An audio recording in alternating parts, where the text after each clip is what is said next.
Well, definitely greetings, everyone. Good afternoon. Good afternoon. Good afternoon. This is another wonderful opportunity where we are able to speak truth to power with our illustrious. Well, definitely greetings, everyone. Good afternoon. Good afternoon. Good afternoon. And you could tell that we were getting ready to have a double sound. So it's always an honor and a privilege to be with the ED and the media communication specialist of the Women's Coalition of St. Croix. You know, we have to have a little bit of extra because when we come together here, this time we're speaking through the lens of ASTSpeaks, which is a media broadcast that really focuses on communitarian, humanitarian, uplifting types of content that is coming through the lens of your very humble yet engagingly active host, Sister Dr. Chinzira Davies Kahina. For family, we respectfully call me Dr. Chin. So it's really an honor and a privilege to be able to have this type of a ongoing discourse because we have always been on the forefront of keeping our discussion points with the Women's Coalition of St. Croix available for the wider community so persons can actually see what's going on at the Women's Coalition, what's happening in terms of national observances. This is the month of April. We know it's Sexual Assault Awareness Month. We also know it's Child Abuse Prevention Month. And then this particular week is National Crime Victims' Rights Week. So there's, which week are we speaking about? April 24th to April 30th, 2022, where rights, access, equity for all victims. So with that, I'd like to really open up and welcome our illustrious sister, queen, grandmother, one of my way back sister and comrade, sister, queen, grandmother, Clemma Lewis, who serves as the executive director of the Women's Coalition of St. Croix. Welcome, welcome, welcome, and thank you. Thank you so much, and welcome my sister, Dr. Grandmother Newbie recently. Thank you so much for inviting us. We always enjoy coming on your show and having a conversation with you about what's happening in the community and what's happening nationally as well. So thank you for inviting us.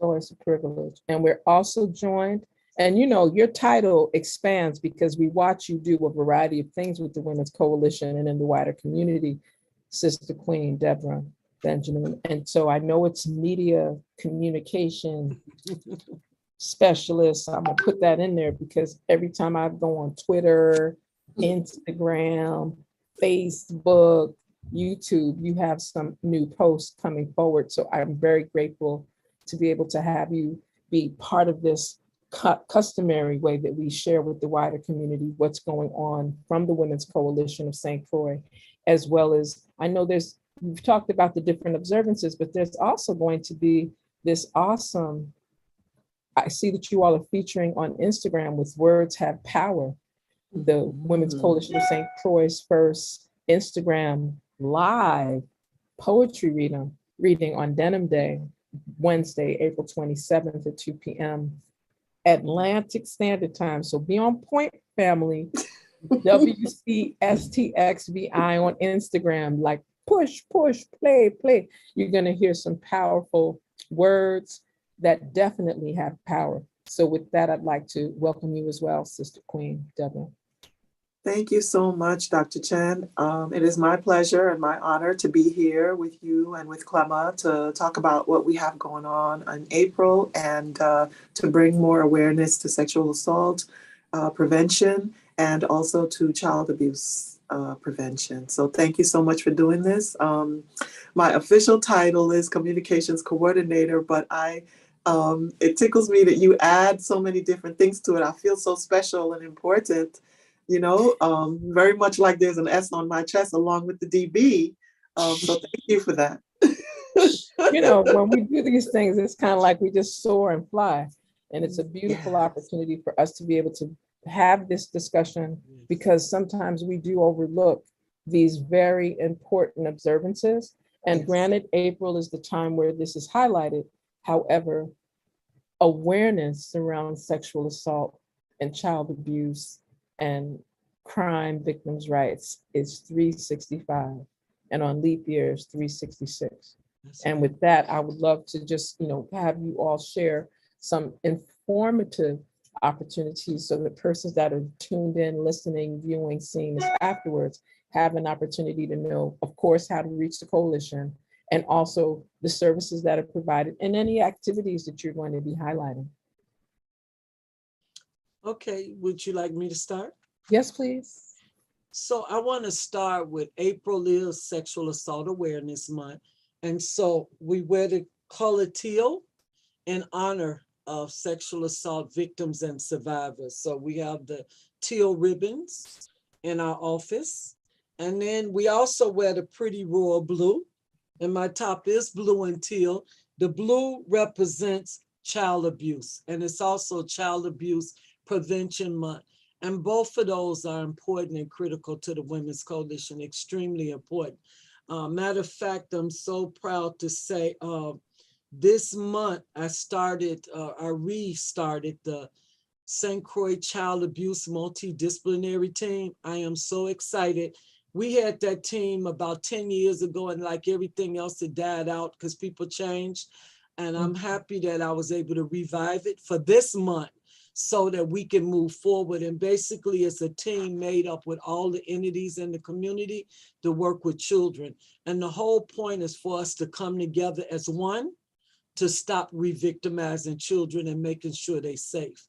So you got the entities like the Women's Coalition, Department of Justice, the Police Department, the hospital, Department of Human Services. I'm so excited. It's about 8 agencies, and all of us are coming together saying, look, we shouldn't be hurting children. We should be helping children and supporting them through whatever trauma they're going through. And this team is all about trying to stop the re-victimization and work as a team. Because it's not about us or our agencies, it's about the children. So I am like, that's my highlight. I'm gonna have to be honest for the month. I am just so ecstatic. They were open and receptive. I mean, every commissioner I reached out immediately sent me a response. Yes, Clement, yes. And I was like, wow, I didn't have to pull no coattails. I didn't have to do, all I had to do was write a letter and talk about the importance and why we need them. And please give me some dedicated staff. And I got instant feedback. So I want to give kudos to all those commissioners that did that, because that's big. So, and moving on, this week is National Crime Victims' Rights Week, which is really close to my heart because I feel like victims don't really have a lot of rights. And we call it this week because it's national and it's supposed to highlight what's going on with victims. I mean, look at the title, to me is excellent. The title is excellent. The title is excellent. The title is Rights, Access, and Equity for All Victims. I'm afraid we missing 1, 2, 3 of those. We missing the rights, we missing the access, and we missing the equity. I mean, it's something we've been working on, but we are missing those in terms of victims. I feel like the criminal justice system is all about criminals and not about victims. And for 41 years, we have been fighting to give the victims a voice so they will not be re-victimized and traumatized when they have to go to court. Court is very frightful, it's intimidating. And when you have to go in there and tell your truth with people looking at you and the perpetrator staring at you, and you got defense attorneys all over your back, you got a jury looking at you like something wrong with you, it is really intimidating. And so our role is to be there and support that victim and help them through that process to make it a little easier so they can get up there and tell their truth. Because a part of working with victims is the healing. And that court process is a part of the healing process. So it's important that they get a voice and they get a chance to speak their truth when they're going through cases. So that doesn't always happen. We have some judges that won't let the Women's Coalition in their courtrooms. Therefore, we're not, that's right, we're not allowed. Pause. Okay, Pause. all right, Pause. all right. Please, okay. Play that again. We have a couple of judges in Superior Court that would not let the Women's Coalition in their courtroom unless the perpetrator says it's okay. Mm, Mhm. that's Yeah, that's a new thing. key. That's only been happening these last several years. Before that, it was never an issue, but it has become an issue. And it's killing me to my soul. I've went to different people. I've tried to find out, and I was told that judges, they rule their own courtroom. They have ultimate control and power over their courtroom, which is interesting, isn't it? Because you would think the court is supposed to be for the people, by the people, and accessible, but you have judges that completely control the courtroom. So that's one of the things for me that I need to work on, because that's not a right, that's not access, and it's sure not equity for victims if they can't have a person there to support them through what they're going through. That's big for me. That's my big mission to try to deal with before I move on. That's huge for me. Well, this is something I would add to that because I hear you crystal clear, Sister Queen Grandmother. Mm. And I ask you to repeat because that's something that whoever's listening, who's ever viewing this, equity does not look like that. And in a judicial space where neutrality and, just as you said, the will, the interest, the rights, the justice for the people would be more welcomed if there were that authentic equity and that authentic, compassionate consideration. Still be objective in all of the details and facts and so forth.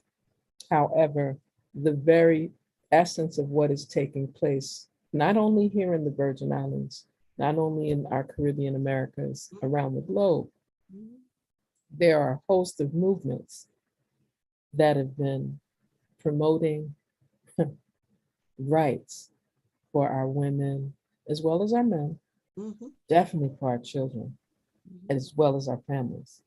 And what you just said was very blaring because I would not have thought that any judge that was focusing on the rights and the protections of anyone going through something like that would have a problem with an agency being there if for no other reason than to hold space and offer support for one that needs the support most. And I think so let me be clear though, sister. Let me be clear. It's not all the judges. So, because you know how we hear things and misinterpret it. It's not all the judges. It's two particular judges that do not like the Women's Coalition in their courtroom. It's not all the judges. So I want to be clear that the thank you for that clarity. Thank you for that. You know, yeah, and the again, magistrates particularly have been open and accessible for us to be there with domestic violence victims, but I'm talking mostly about criminal cases that matter as well. So I want to be clear about that. I like to be transparent, open, and honest, but I'm going to call it like it is because it's been happening a while. And I've been trying to get some kind of relief, and I haven't been able to get it. So I want to be clear. We're not asking to go in there and try to change anybody's minds or disrupt the courtroom or change the process. We know everybody deserves a fair trial, but guess what? Victims deserve rights. They deserve fairness, and they deserve to be feeling comfortable and safe when they're in a space where they got to speak their truth about something that has transpired against them as well. And that's the part missing in our system. The other thing that's important, that on a better note, is that recently Senator Fred Gregory, the Senate president of the legislature, had a bill out about victims notification, and myself, Family Resource Center, some other people in the community worked on the bill with her. I'm happy to say, and we testified. It was passed in the Senate. There was a couple of senators voted against it. I don't understand why they would, but you never know, right?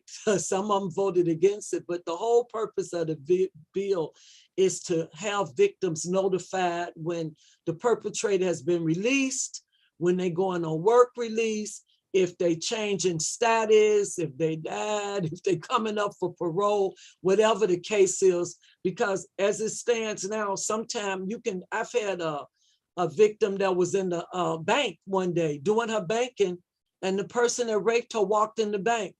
She completely freaked out. They had to call us from the bank because nobody understood why she was freaking out. Nobody told her that he was out on work release. I mean, I can cite other cases where victims weren't notified and was in shock, not just because they're out, but also the fear of maybe this person might try to harm them or do something to them. And even if they won't, it's still the fear that this is the person that victimized me, and I need some kind of space on that. So I'm happy to say that Senator Gregory stood up along with some other senators and proposed the bill that was passed. And then our governor signed off on it last week. So I want to thank all of them that had a part in giving us a little bit of peace around victims notification. So what happens now is the Department of Justice and Corrections have to get together and notify victims, even the advocacy agencies, when there's a change in the status of the perpetrator who have offended them. And that's a plus for us. I mean, people say, well, I already thought that was going on. No, it wasn't. But hopefully, even in district court, they have a whole victim notification thing where they put you on the registry. They send you letters every time. I mean, the district court got it going on. Our system haven't got to that point, but I'm hoping with this law, it would bring us up to speed as well. Those are the victims' right pieces to me they're standing out for 2022. I appreciate you highlighting some of those pieces because there's been a lot of question just regarding, as you were sharing very eloquently, that, you know, the judicial system, there's some pieces that are still being worked on in the wider, on the legislative place. There's some things being worked on, but there have been some successes, and that's very good to hear. And prayerfully on the executive branch, there will be those various resolutions or executive orders that will also in proper accord support opportunities for observances like Sexual Assault Awareness Month, Child Abuse Prevention Month, as well as the national, since it is a national observance, Crime Victim Rights Week, because this is an opportunity for that particular area is an area that's very sensitive, because we've seen members of the wider community here on St. Croix, as well as in St. Thomas and the St. John district, that have gone to the streets on their own, just in regards to what their families have endured in terms of the victimization of a respective family member, friend, etc. And it's usually young people that have been murdered in the street. That's and right. And there has not been a resolution. There has not been an arrest. There has not been closure on some of these situations. And that has created a very serious air of difficulty within the wider community, because then people start to not trust the system and the process they're in. They won't report. And they won't report because they feel that they will not, well, two things: there'll be retaliation. Everything that they say and report will go to the actual perpetrator, and or nothing will be done.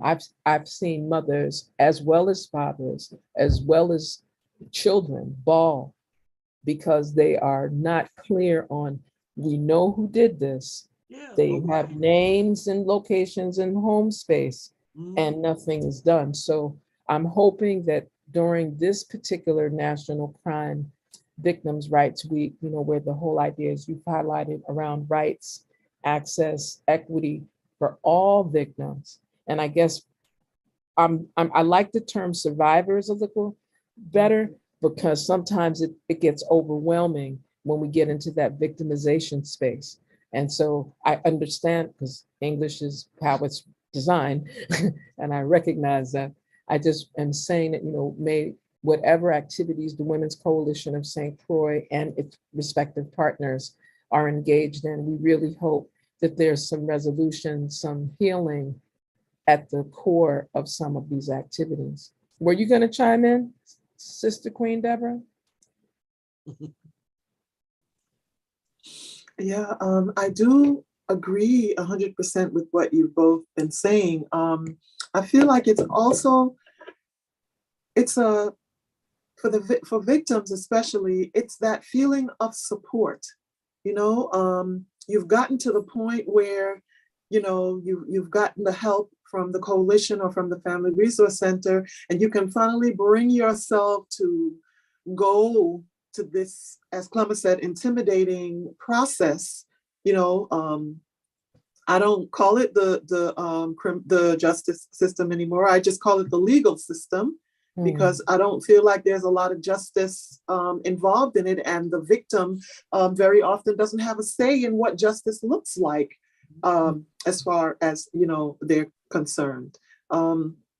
But you've decided to go to this intimidating process, and the coalition has a court advocate that can help you through it. We have counselors that can help you to get prepared and tell you what to expect, and we have partnerships with legal services and other attorneys to help. And then you get to the court, and the judge decides that the advocate can't come with you.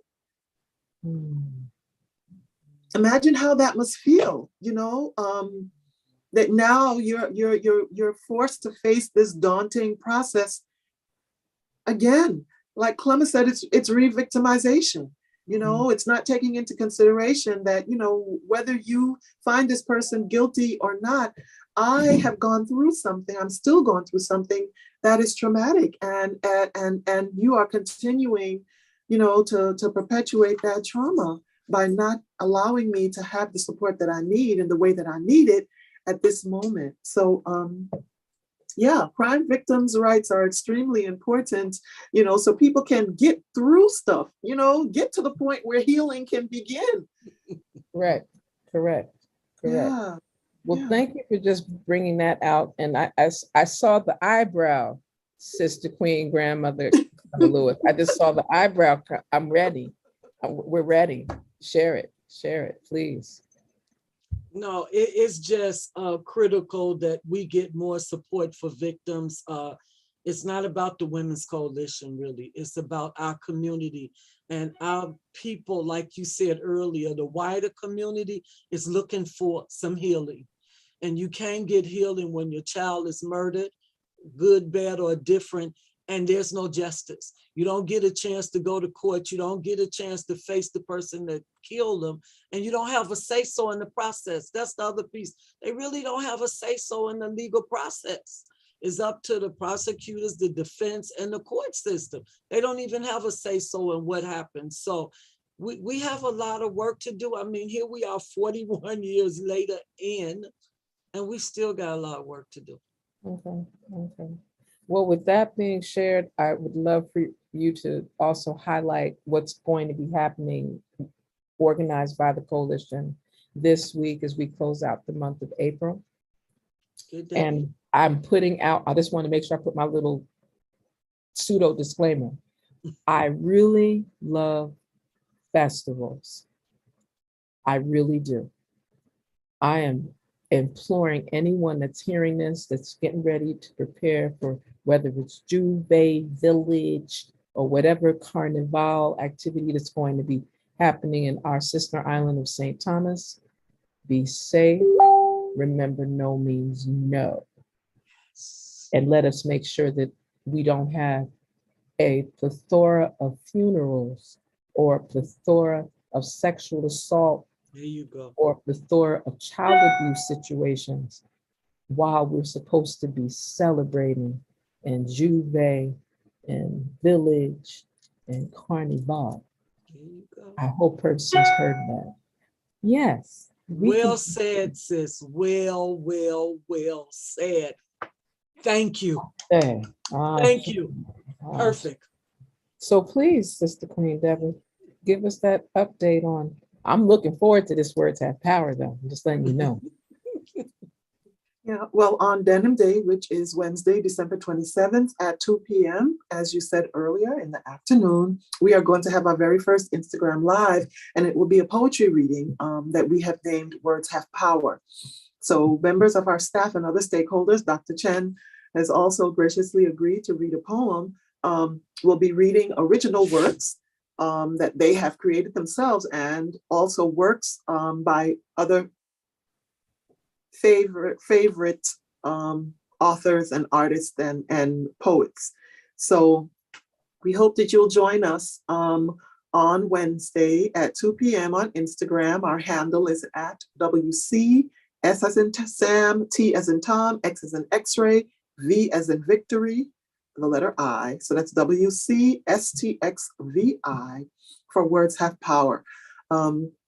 It's going to be powerful, you know, and we want to hear from people. We want the community to join us for this. Hopefully it is a healing event, and it's an event where self-expression can actually help people to navigate whatever they're going through, wherever they are in their experience. We want to emphasize hope and justice and power, and also forgiveness and healing, however that looks to you, but also survivor stories. So wherever you are in your experience, there'll be something there, hopefully that will resonate for you, and help you to remember that you are always so much more than your experience.